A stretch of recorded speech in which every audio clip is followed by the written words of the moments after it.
Hey there team, welcome back to the channel and welcome to Battlefield 6. Specifically, we're doing a bit of a special edition video talking about the preview build, the open beta, the early access beta, whatever it's called, the one I was playing all night last night until my eyeballs bled. I had like a 6-hour bender and it was great. Having a fantastic time with a bunch of mates squatted up and playing this. And I suppose, look, for my part, because I know I'm a smaller scale YouTuber and every man and his dog is covering this at the moment, but for my part, I will say this. Believe the hype. I wouldn't say I'm the hugest Battlefield enthusiast. I played a bit of 3 multiplayer back on consoles, I think. I went really hard in the paint on Battlefield 1, and, you know, I've chipped at the campaigns over the years. Even looked at them in recent times on the second channel. But, like, I don't have a bad taste in my mouth over Battlefield 42 or whatever it was called, 2042, because truly, didn't have a campaign. I wasn't really interested. I'm one of those normies that enjoys the campaign. So I understand that kind of disillusioned and upset a lot of people, but I just didn't play it, so I didn't really have a bad time. But if you want to talk about bad tastes and all that, we'll talk about mouthfeel. This feels just like how I remember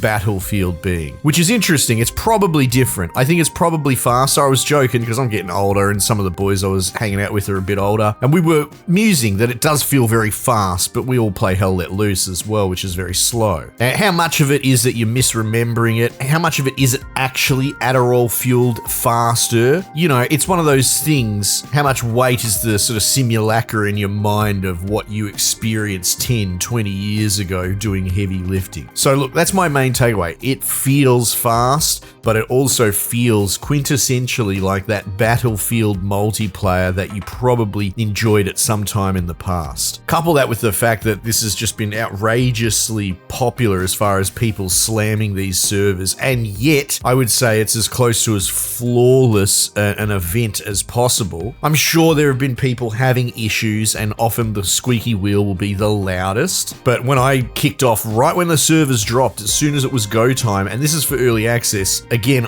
from what I understand, there's a couple of days head start. I don't know if the open beta is open right now to everybody, but I think getting a key or whatever isn't actually that tricky. Someone was telling me that you just have to watch a streamer for an hour and you'll get a key to the thing. So if you really want to play this right now and it's not available to everybody, I'm pretty sure you can do it. You just have to, you know, watch a streamer, which isn't so bad, I guess. There's some good ones out there. I like Shrouded Summit. There you go. Even though I watch a lot of their YouTube stuff. But yeah, I suppose my point is that the opening of the floodgates at 6 p.m. Australian Eastern, when everyone was ready to go with their early access, the queue that I was in was 250,000 people in front of me, and I sat in the queue for probably an hour or something like that, 40 minutes. But funnily enough, as the night went on and some people had to leave and come and go, or I think I had one disconnect once in a 6-hour bender, and when I came back in, there was no queue or anything. I was just straight in. So yeah, look, generally it's pretty flawless for something that, you know, you would expect, right? Anything even a tenth of the size of this kind of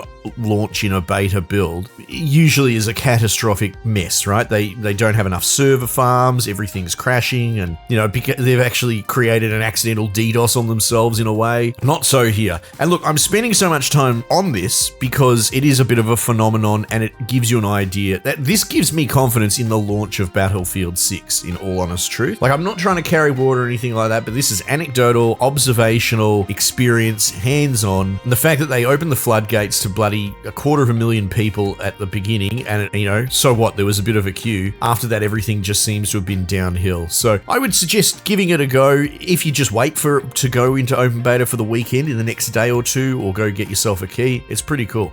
Now, talking about the actual experience, and I discussed this with mates a little bit, quintessentially, the bone structure underneath, it's still Battlefield, which is to say, and this is what I think a Battlefield multiplayer game is, if you are a sweaty monster popping off, killing everyone, winning trades, demolishing the server, you can carry to a point, right? You can be the hero that you want to be.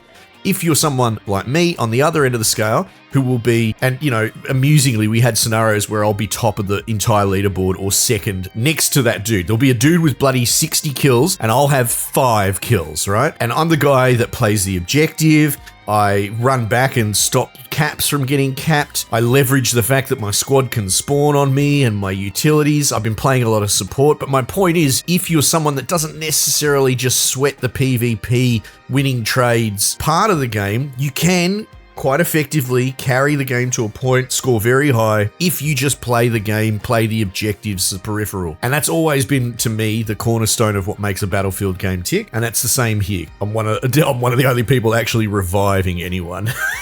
Which is a bit tragic when you're lying there and all these goobers just keep running over you, because everyone can revive everyone. In fact, that's one of my favorite things about this is forget about the medic and his little paddles, because they're a little bit of a boop. You just press that once and they get up straight away.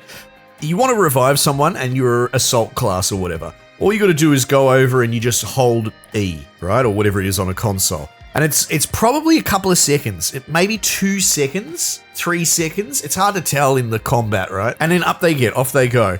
But what they've introduced now is the only drag mechanic that I've ever seen work. And it's one of these things, all gamers that play any sort of military shooter, everyone wants the combat drag to work. They want the mateship. They want the ability to drag your bleeding buddy to safety, right? And it works here because it's so simple. It's like, once I say it, you're just going to go, why didn't they do it always like this? So like I said, take the example, old mate's rezzing someone for 2 to 3 seconds, just standing there holding the button. All you got to do while you're holding the button is you can move backwards, not forwards. You can't drag forwards, and you can sort of drive them backwards with, thumbstick back or S on your keyboard or whatever, and flank a bit. And so during that 2 to 3 second window, while you're already that dude, you can sort of reverse drive him round a corner. I hope this is all making sense. Anyway, it's so good, and it just adds to the immersion, and you're screaming with your mates on Discord, get me out of here, he's dragging you around the corner and you back up, and all of this interaction happens in a couple of seconds, and to me it's the standout. It's the best part of the entire game.